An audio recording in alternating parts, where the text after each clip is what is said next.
Tenemos aquí en el estudio a Pablo Zárate, bienvenido. Pablo Zárate, experto en cuestiones de hidrocarburos, bienvenido al Heraldo de México. Muchas gracias por invitarme. Gracias por estar aquí. Hemos hablado mucho de Huachicol, pero digamos que este es el último eslabón de toda una cadena que empieza desde un negocio de país que es la producción petrolera.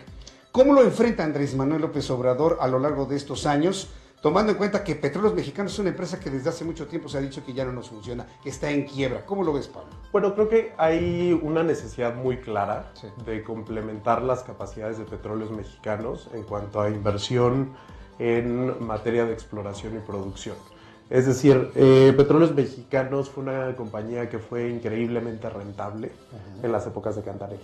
Cuando Cantarell era una especie de mina de oro, uno de los grandes yacimientos a nivel mundial, y que concentró toda la actividad de una empresa que tiene unas características muy localizadas ahí. Conforme el tiempo fue pasando, empezó a quedar claro que ya no teníamos petróleo tan fácil y que hay que complementar las capacidades que tiene Pemex, que había desarrollado en torno a Cantarell y algunos campos en aguas someras, que México tenía que empezar a evolucionar y meterse a aguas profundas, empezar a considerar el shale, etcétera, ¿no? Entonces, hoy llegamos con un portafolio más diversificado, con algunas empresas privadas que para finales del sexenio podrían estar produciendo casi 300,000 barriles diarios, y esos solo son los contratos que ya tienen descubrimiento, que están en puerta.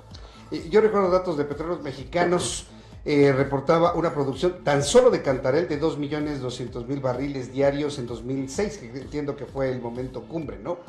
Hoy todo el país produce 1.8 millones de barriles diarios. Fíjate, y Cantarell debe andar ahorita en 180,000 barriles diarios, 150. Tenemos aquí para tenemos que las mujeres cuidarnos y estar todas protegidas, tomar medidas, ser más conscientes de que estamos en riesgo y de que salir a la calle enfrentado un toque de queda para que las mujeres no salgan después de las 10 de la noche. feminicidios en Veracruz en los últimos años. 61 de cada 100 mujeres mayores de 15 años sufren algún tipo de violencia, según datos del INEGI hasta 2018. 150 feminicidios el año pasado, 135 en 17. 2014, 2015 y 2016 suman 162 feminicidios. El Instituto Nacional de Estadística y Geografía tiene públicos estos datos que hoy te presentamos aquí en el Heraldo Noticias. Alguien que le diga a la diputada Ferráez que hay muchas mujeres que han desaparecido cuando van a la escuela, completamente a la luz del día durante la mañana. La noche no es un factor para las desapariciones, mucho menos para la violencia contra las mujeres.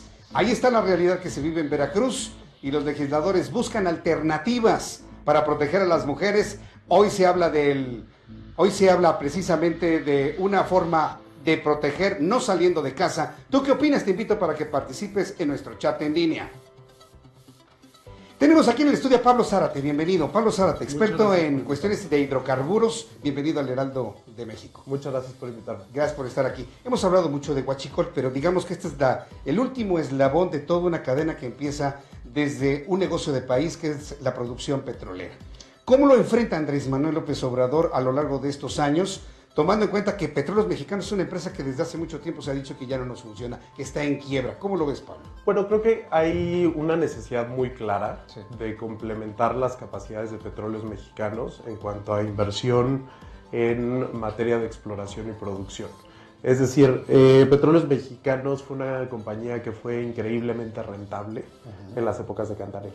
Cuando Cantarell era una especie de mina de oro, uno de los grandes yacimientos a nivel mundial, y que concentró toda la actividad de una empresa que tiene unas características muy localizadas ahí. Conforme el tiempo fue pasando, empezó a quedar claro que ya no teníamos petróleo tan fácil y que hay que complementar las capacidades que tiene Pemex, que había desarrollado en torno a Cantarell y algunos campos en aguas someras, que México tenía que empezar a evolucionar y meterse a aguas profundas, empezar a considerar el shale, etcétera, ¿no? Entonces, hoy llegamos con un portafolio más diversificado, con algunas empresas privadas que para finales del sexenio podrían estar produciendo casi 300,000 barriles diarios, y esos solo son los contratos que ya tienen descubrimiento, que están en puerta. Yo recuerdo datos de Petróleos Mexicanos, reportaba una producción tan solo de Cantarell de 2.200.000 barriles diarios en 2006, que entiendo que fue el momento cumbre, ¿no? Hoy todo el país produce 1.8 millones de barriles diarios. Fíjate, y Cantarell debe andar ahorita en 180.000 barriles diarios, 150.000, ¿no? Sí, ya es una cosa mucho más reducida. ¿Qué pasó con Cantarell? Porque cuando fue descubierto en la década de los 70, ¿qué nos dice la historia? Se aseguraban reservas para 200 años. Yo recuerdo haber leído toda la historia de Cantarell, y cuando el entonces presidente José López Portillo anunció el descubrimiento, dijo aquella frase, ¿no? Acostumbrémonos a administrar la abundancia. Muy famosa frase. Sí. Mira, yo creo que la manera correcta de verlo es, Cantarell tiene una cantidad de recursos muy grandes todavía, pero hay una diferencia entre los recursos que en la industria se llaman in situ, en el lugar, y los recursos recuperables.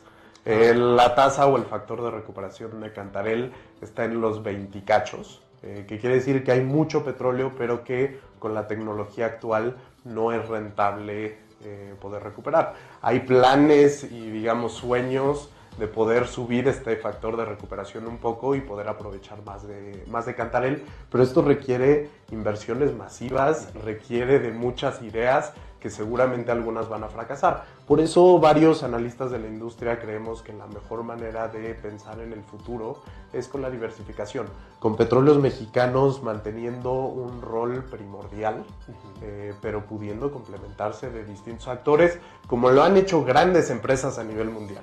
Piensa, por ejemplo, en Statoil, que es un gran orgullo para los noruegos, hoy ya se llama Equinor, pero Statoil pues se alía con compañías en todo el mundo y ha encontrado una capacidad de desarrollar tecnología, de entender más del mundo y de sus propios campos a partir de la interacción con otras compañías, ¿no? Hay quien ha criticado a Andrés Manuel López Obrador de centrar, digamos, la discusión y el objetivo energético en el petróleo, cuando vemos un mundo cambiante en donde se visualizan los energéticos renovables. ¿Realmente tiene sentido el seguir insistiendo en la parte petrolera, ya sea como negocio y como energético? Mira, la diversificación yo creo que tiene que ser en todos lados. Entonces es buenísimo que estemos explorando todas las alternativas energéticas. Las energías renovables tienen que tener un lugar decidido en el corazón de la discusión energética en nuestro país, pero la realidad es que si vemos la demanda de crudo específicamente y de productos derivados del petróleo, todas las estimaciones serias enseñan que los próximos 15, 20, 30 años va a continuar creciendo.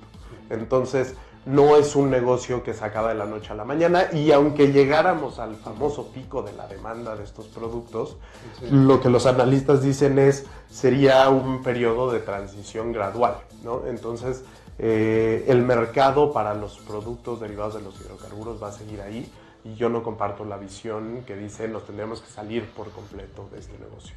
Sí, porque ya los ambientalistas también tienen una parte importante en esto, que si la quema de hidrocarburos fósiles, que ya no es conveniente, que los gases de efecto Bueno, pero también hay muchos que dicen, por ejemplo, el gas natural es una salida natural, es una manera de mitigar los efectos del cambio climático, porque es un hidrocarburo que es mucho más limpio que el resto de los hidrocarburos, y ahí hay un potencial grande. Es una parte que México no ha podido lograr descifrar. Somos un país de crudo, pero la parte de gas nos ha costado mucho trabajo entender, ¿no? Oye, ¿qué va a pasar con el hidrocarburo en aguas profundas? ¿Sí vamos a poder sacar ese hidrocarburo de aguas profundas en el centro del Golfo de México? Bueno, hoy hay noticias importantes. El pozo delimitador de Trión. Trión es el proyecto que hicieron.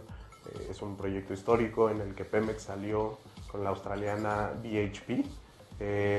Acaban de reportar que su pozo delimitador encontró petróleo, que quiere decir que el proceso de delimitar este yacimiento grande va en buena dirección, va en tiempo y va en forma. Hay otras compañías que están muy cerca de empezar a perforar.